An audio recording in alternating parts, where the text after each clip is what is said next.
ગુજરાતના ઇતિહાસમાં પ્રથમવાર પ્રતિબંધિત કોબરાના ઝેરનો મોટો જથ્થો ઝડપાયો છે। આરોપીઓ 9 કરોડ રૂપિયામાં સોદો નક્કી કરવા માટે આવ્યા હતા, પરંતુ પોલીસે 7 જેટલા આરોપીઓને ઝડપી લીધા છે।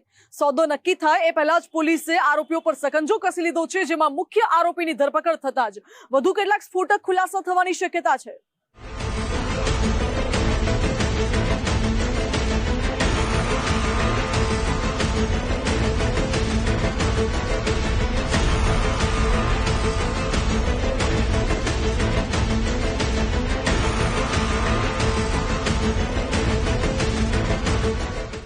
ડાયમંડ અને ટેક્સટાઇલ માટે જાણીતું સુરત હવે નશીલા પદાર્થોના કાળા કારોબારનું કેન્દ્ર બની ગયું હોય તેવું લાગી રહ્યું છે।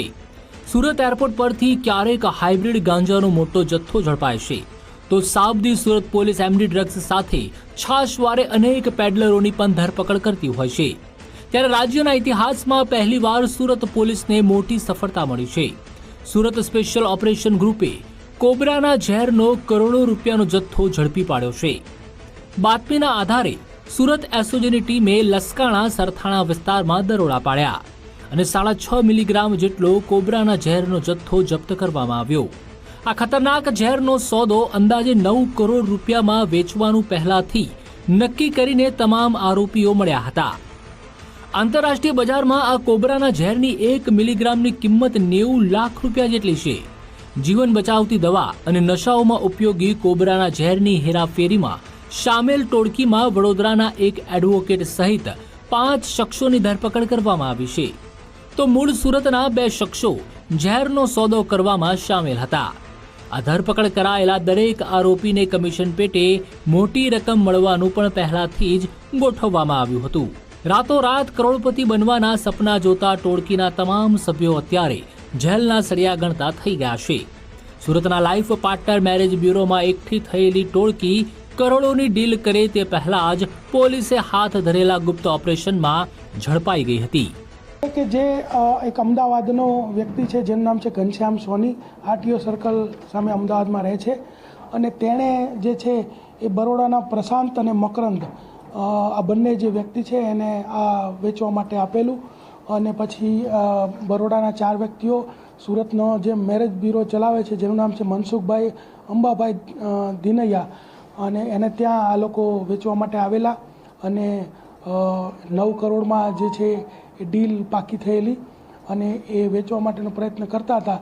એ દરમિયાન જ તે એસઓજીની ટીમે આ 7 આરોપીઓને આ જે 6.5 ml કોબરાનું ઝેર વેનમ છે એની સાથે ઝડપી પાડે છે। આ શાतिर ટોળકીનો મુખ્ય આરોપી ઘનશ્યામ સોની અમદાવાદના આરટીઓ સર્કલ પાસે રહે છે। ઘનશ્યામ સોનીએ કરોડોની કિંમતનું ઝેર વડોદરાના પ્રશાંત અને મકરંદને આગળ વેચાણ કરવા માટે સોંપ્યું હતું।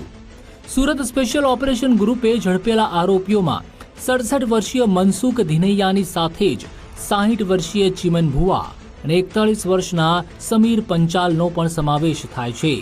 તો સૌથી વૃદ્ધ પ્રવીણ શાહની ઉંમર અંદાજે 74 વર્ષ જેટલી છે, જ્યારે 50 વર્ષના કેતન શાહ, 54 વર્ષના મકરંદ કુલકર્ણી અને સૌથી નાના 40 વર્ષના પ્રશાંત શાહનો પણ તેમાં સમાવેશ થાય છે। આ ઝડપાયેલા ઇસમો પૈકી કોઈ વેપારી તો કોઈ વકીલ છે।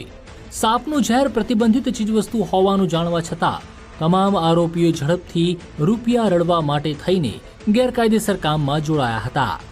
આ ઝેરના સેમ્પલ લેબમાં મોકલવાની સાથે જ વન વિભાગને પણ યોગ્ય કાર્યવાહી કરવા જાણકારી આપવામાં આવી હતી।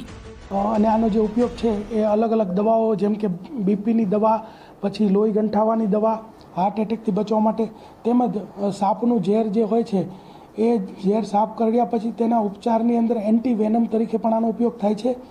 અને મોટી મોટી જે રેવ પાર્ટીઓમાં હોય છે કે અમુક લોકો જે છે સ્નેક બાઇટ અથવા સાપના ઝેરથી નશો કરતા હોય છે, તો આવી રેવ પાર્ટીઓમાં પણ આનો ઉપયોગ થતો હોય છે। જે ઘનશ્યામ સોની છે, જે વોન્ટેડ છે, જેણે આ બરોડાના જે 4 વ્યક્તિ છે એને આપેલું, ને એમાં એક એડવોકેટ પણ છે, અને આ જે છે ઘનશ્યામ પકડાશે ત્યારબાદ આપણને ખબર પડશે કે આ લોકો ક્યાંથી લાવેલા હતા। આ કરોડો રૂપિયાના કોબરાના ઝેરને મોકલનાર મુખ્ય આરોપી અમદાવાદનો ઘનશ્યામ સોની અત્યારે ફરાર છે। ઘનશ્યામ સોની સાપનું ઝેર ક્યાંથી લાવ્યો? શું કોઈ તે આંતરરાષ્ટ્રીય તસ્કર ટોળકીનો સભ્ય છે? આ રેકેટના તાર અન્ય રાજ્યોમાં ફેલાયેલા છે કે કેમ તે વિગતો ઘનશ્યામ સોનીની ધરપકડ બાદ જ સ્પષ્ટ થશે. સુરત સ્પેશિયલ ઓપરેશન ગ્રુપે હવે આ કેસમાં અમદાવાદ પોલીસની મદદથી વધુ તપાસ હાથ ધરી છે.